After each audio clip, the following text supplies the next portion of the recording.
साहब सबसे बड़ी उसकी गलती ये है कि हमने उससे कोई मदद मांगी नहीं। गलत कदम सोच रहा था क्योंकि बहुत डर गया था। ऐसा ही हुआ है मेरे साथ कि माँ बाप समझ के ही मदद करी थी, दादा दादी समझ के ही मदद करी थी। लोग तो इन आंसुओं को भी झूठा बोल देते हैं। 98.3 मिर्ची पे मैं हूं आपके साथ शर्मा जी का लड़का विदित। रोज हम गेम्स खेलते हैं, रोज हम हंसी मजाक करते हैं, लेकिन बहुत सारे मेरे को मैसेजेस आ रहे थे इंस्टाग्राम पे और सब मेरे को बोल रहे थे कि यार विदित, ये बाबा के ढाबा पे जो अभी चल रही हैं बातें, इसके बारे में हम क्यों नहीं कोई बात कर रहे। और मैं आपको बताना चाह रहा था कि बहुत सारे ओपिनियंस इंटरनेट पे तो हैं कि भैया इसने पैसे लूटे, इतने पैसे आए थे, तो मुझे लगा क्यों ना हम डायरेक्टली उसी बंदे को बुला लें जिसपे एक्चुअली एलिगेशंस लगे हैं, ताकि उन्हीं से हम फर्स्ट हैंड स्टोरी पता करें। मेरे साथ हैं यूट्यूबर गौरव वसन। गौरव भाई, क्या हाल है? बहुत बढ़िया है भाई, बहुत हिम्मत मिली है आप लोगों के सपोर्ट से, ये देख के कि पूरी दुनिया हमारे साथ है इसी चक्कर में, क्योंकि उनको पता है कि क्या सच है और क्या सच नहीं है। तो शायद जिन लोगों ने थोड़ा सा गंदगी फैलाने की कोशिश की, अब उन्हीं को उनका जवाब मिल रहा है कि भाई गंदगी फैलाना, नेगेटिविटी फैलाना बहुत आसान काम होता है, लेकिन नेक काम करना और किसी की दिल से मदद करना दुनिया का सबसे मुश्किल काम है। शायद इसीलिए इतने सारे लोगों की आज तक मदद हुई नहीं है।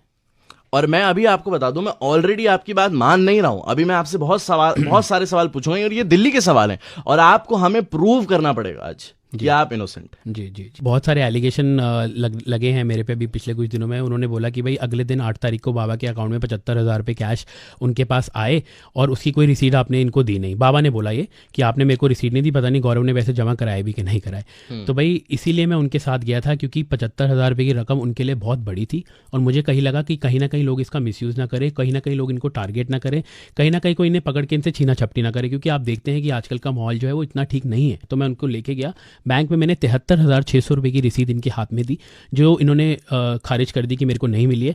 और पासबुक में बिल्कुल साफ साफ दिखाई दे रहा है कि 73,600 रुपये की जो एंट्री है वो इनके नाम की 8 तारीख को दोपहर की 3 बजे या 4 बजे की है। और ये बाबा ने मना कर दिया कि उनको पैसे नहीं मिले। लेकिन एक्चुअली बैंक का स्टेटमेंट दिखा रहा है कि मिले हैं 73,600 रुपये की एंट्री हमने अपने हाथों से कराई है। एंड मैंने तो सबको ये भी बोला था कि विश्वास नहीं है तो सीसीटीवी कवरेज लो बैंक की और आप देख लो कि हमने पैसे जमा कराए हैं कि नहीं कराए। उसके बाद भाई एलिगेशन लगने लग गए, 20-25 लाख रुपए गौरव के अकाउंट में आ गए। जबकि मेरी जब शेफ से बात हुई, शेफ बरार से, और मैंने उनको बोला कि शेफ मैंने कोशिश की थी कि 35-40 हज़ार की मदद करूं, बट मदद तो छोड़िए, इन 35-40 हज़ार की मदद हो गई और इनके अकाउंट में, इनके मैंने स्पेसिफिक किया था, जो मेरे पास प्रूफ भी है, आप भी देख सकते हैं, इनके अकाउंट में 20 लाख रुपए आ चुके हैं। तो वो लोगों ने कहीं ना कहीं मिस इंटरप्ट कर दिया और उन्होंने बोल दिया कि भाई गौरव के अकाउंट में 20-25 लाख रुपए आ चुके हैं और गौरव ने बाबा को पैसे नहीं दिए, गौरव ने स्कैम कर लिया, गौरव ने चोरी कर ली, गौरव ने फ्रॉड कर लिया। अरे यार, आप मेरे से पूछो तो सही, आप एक बार आके ये तो बोलो भाई आपने 25 लाख रुपए का फ्रॉड किया है। बहुत आसान होता है किसी को ये बोलना कि आप फ्रॉड हो, आप चोर हो, आप नेगेटिव हो, आपने धोखाधड़ी की है, बट आपने एक भी बार आके पूछा, बस उस वीडियोस पे बिलीव करने लग गए जो नेगेटिविटी फैलाना चाहते थे। बहुत दिल दुखता है भाई ये सब देख के ना। 145 वीडियो इससे पहले बनाई हैं, आज तक कभी किसी के लिए फंड रेज नहीं किए। ये इनके लिए फंड रेज किए और 7 तारीख को मैसेज डालना शुरू कर दिया लोगों को कि पैसे और मत भेजिए, इनकी मदद हो चुकी है, I have all the proof. मेरे को एक बंदे का मैसेज आता है, बोलता है मैं 50,000 रुपये की मदद करना चाहता हूँ, आप अपना अकाउंट नंबर दे दो।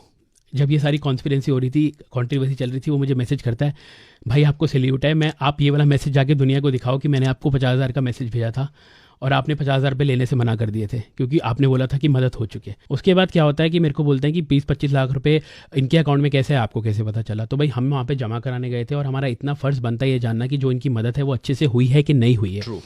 उसके बाद मैंने वहाँ पे जो मैम होती है उनको मैंने बोला, मैम आप हमें पासबुक में ना एंट्री करके दे दो कि इनके जो पैसे हैं 75,000 रुपये की वो जमा हो चुके हैं। हाँ। तो उन्होंने जब सिस्टम खोला, उनकी आंखें फटी की फटी रह गई और उन्होंने बोला ये नहीं हो सकता क्योंकि हम पासबुक में एंट्री नहीं दे सकते क्योंकि हमारा सिस्टम हैंग हो गया और इनका अकाउंट फ्रीज हो गया। 8 तारीख की बात बता रहा हूँ आपको, दोपहर की 3 बजे। कितना अमाउंट था उसमें उस टाइम? 20 से 22 लाख रुपए था बाबा के अकाउंट में। हाँ ठीक है जी। और उसके बाद, और ये ऐसा नहीं हुआ है कि आपके पास है और आपने ट्रांसफर करना था, वो डायरेक्ट बाबा के अकाउंट में गया है। और उसके बाद, और इसका प्रूफ है? उसका प्रूफ बैंक के पास है जी। मैं देखिए कोई प्रूफ किसी को नहीं देना चाहता हूँ, जो प्रूफ बैंक के पास है वो बैंक के पास ही है और 8 तारीख की दोपहर का पैसा भी बैंक के पास है। ठीक है, वो आपके सामने है, सब कुछ आपको पता चल ही जाएगा जब उनके अकाउंट की डिटेल्स आएंगी आपके सामने। बाबा बोलते हैं 10 तारीख को मैंने अपने अकाउंट नंबर दिए हैं लोगों को, 2-3 बंदों को, उससे पहले मैंने किसी को अकाउंट नंबर नहीं दिया। तो विदित भाई 8 तारीख को अकाउंट सीज कैसे हो गया अगर इन्होंने अकाउंट नंबर नहीं दिया तो, या इन्होंने कोई और IMPS की डिटेल्स नहीं दी तो? 7 तारीख को पैसे आने कैसे शुरू हो गए? सवाल लाजमी है। और सवाल का जवाब मैं नहीं मांगता, आप मत मांगिए, सवाल का जवाब बैंक आपको दे देगा। जब इनकी डिटेल सामने आएंगी आपको सब पता चल जाएगा कितने पैसे थे। 20-25 लाख रुपए की अकाउंट की डिटेल इन्होंने उल्टी मेरे पे डाल दी कि गौरव के अकाउंट में 25 लाख रुपए आए। आज से पहले तो मैंने कभी नहीं लिए किसी से पैसे, आज से पहले तो मैंने कभी किसी के लिए फंड रेज नहीं किया, आपके लिए किए। आपने ही मेरे पे लालचन उछाल दिया और आपने ही मेरे को बोल दिया कि गौरव ने मेरी मदद नहीं की, मैंने तो उसे बुलाया नहीं था, वो क्यों आया मेरे पास चल के। बाबा मैं आपसे ये सुन के तो मतलब मैं ये भी नहीं बोल सकता कि मैं क्या बोलूँ, क्योंकि आपने विश्वास उठा दिया ह्यूमैनिटी से। वो 4 to 5 डेज जो थे, जो इतने नेगेटिव थे आपके लिए, उस बीच में कभी भी एक बार ये ख्याल आया कि यार मैं ना आज से लोगों की मदद नहीं करूँगा, अब नहीं, अगर मदद करने का ये रिटर्न मिला है मेरे को, मतलब एक तो होता है कि चलो फल नहीं मिला, हमने तो सेल्फलेस वो करा, लेकिन एक होता है कि मदद करने के बावजूद इतना mental harassment, not just from one person, from a whole country. Oh, sleepless nights, my mom and dad were crying like anything. गलत कदम सोच रहा था क्योंकि बहुत डर गया था और बहुत सहम गया था और बहुत घबरा गया था, क्योंकि लोग बहुत गंदी गंदी बातें बोल रहे थे परिवार के लिए, मेरे लिए, कि तू चोर है, तू स्कैमर है, तूने पैसे खा लिए बाबे के।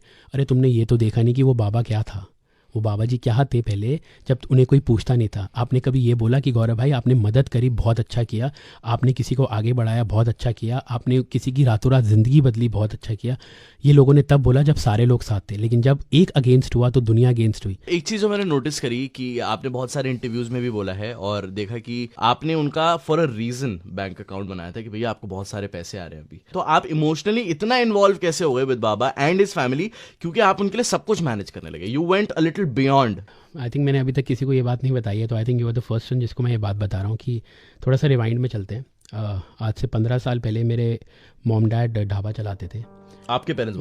मेरे मम्मी और पापा ढाबा चलाते थे और मुझे वो दृश्य आज भी नहीं भूलता है कि कड़कती धूप के अंदर मेरे पापा के पैर में स्लीपर्स नहीं होते थे, कपड़े फटे होते थे, मम्मी के सर से पसीना टप टप कर रहा होता था, गर्मी होती थी 40-45 डिग्री, और मम्मी रोटियां सेकती थी और पापा खाना बनाते थे, 2 पतीले मसाला वसाला बनाते थे।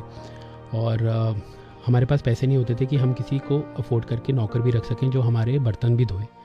तो ये सब करने के बाद मम्मी पापा सड़क किनारे बर्तन भी धोए हैं उन्होंने। मैं देखता था कि टिफ़िन का ऑर्डर आया बीच में एक 4,000 रुपये का, और मम्मी की आंख से आंसू आ गए क्योंकि मम्मी को लगता था कि 4,000 रुपये भी होते हैं, इतने बड़े पैसे आएंगे मेरे को एक ही साथ। तो जब उनको वो 4,000 मिले तो वो बहुत रोई कि मतलब कि मेरे को ये सब भी मिला। और इसीलिए मुझे कहीं लगा कि वो सब देख के मुझे लगा कि मेरे माँ बाप भी ऐसे मेहनत करते थे और करते हैं, बहुत करते हैं, हर किसी के माँ बाप करते हैं। तो इसलिए मैंने आउट ऑफ द वे जाके उनकी मदद करी और बहुत परेशानी देखी हमने, बहुत टफ टाइम देखा है लाइफ में। एक कमरे में हम 4 लोग सोते थे, 2 तरफ मेरे पापा और मम्मी की टांगें होती थी, 2 तरफ मेरी और मेरे भाई की टांगें होती थी। आपको कभी ऐसा लगता है कि आपने पिता समझ के, माता समझ के किसी की हेल्प करी और माता पिता से एक बच्चे को धोखा मिला? ऐसा ही हुआ है, ऐसा ही हुआ है मेरे साथ कि माँ बाप समझ के ही मदद करी थी, दादा दादी समझ के ही मदद करी थी। लोग तो इन आंसुओं को भी झूठा बोल देते हैं, लोग तो ये भी कहते हैं कि आपके आंसू नकली हैं। चलिए अच्छी बात है, हमारे आंसू नकली हैं, लेकिन हमारा टाइम तो नकली नहीं था। जो पूरी मालवीय नगर में देखा हमारे माँ बाप को मेहनत करते हुए। अगर मैं आपको बोलूं कि अगर आपको 1 लाइन या 2 लाइन बोलनी है डायरेक्ट बाबा को, बाबा के ढाबा के बाबा को, आप डायरेक्टली उनको क्या बोलना चाहेंगे? नानक नाम चढ़दी कला, तेरे पाने सरबत दा भला।